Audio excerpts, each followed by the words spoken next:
Lesson planning can be really stressful, especially for new teachers.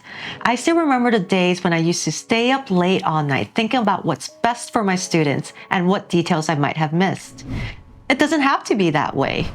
Today, I'm going to share 8 hacks with you that will help make your lesson planning more efficient, effective, and less stressful. Are you ready? Let's go! I'm Claudia, and I've spent the past 15 years teaching English in Asia as well as being a teacher trainer. Whether you're a brand new teacher or just looking to streamline your lesson planning process, this video can help you. Number 1, know your students' level. Before you can lesson plan, you should determine what your students already know and their current skills.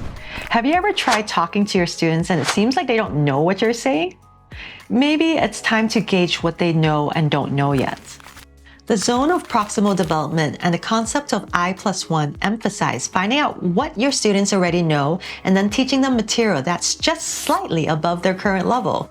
This is especially important for ESL classrooms where there's diversity in proficiency level.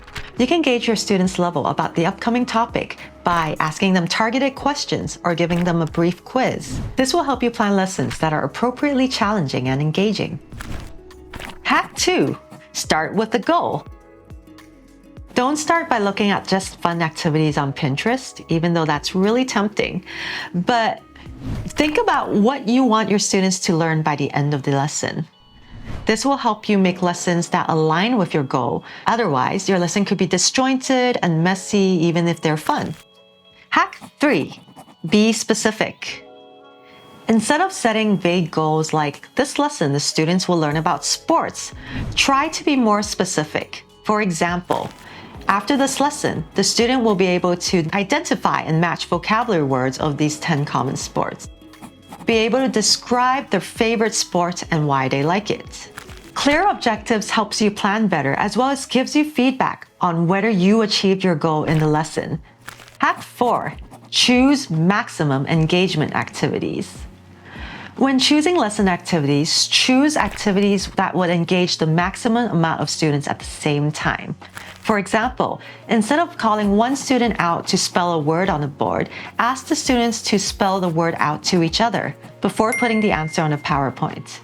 Have you noticed that when you ask one student out to the board at one time, the rest of the students can lose focus and disengage because they're not required to do anything? The more time you can spend having them do pair share, discussions, or all work on an activity together, the more focused and more learning is happening. Hack 5. Alternate between modes of learning. Research has shown that when you alternate between focused, intense learning and more relaxed, diffuse modes of learning and hands-on practice, the brain can absorb that better. If your lesson involves learning new vocabulary, you might start with input by giving a visual presentation, into group activities where students are practicing using the words and then doing a discussion or a role play. This variety caters to different learning styles and keeps students engaged. Hack 6. Prepare a detailed rundown.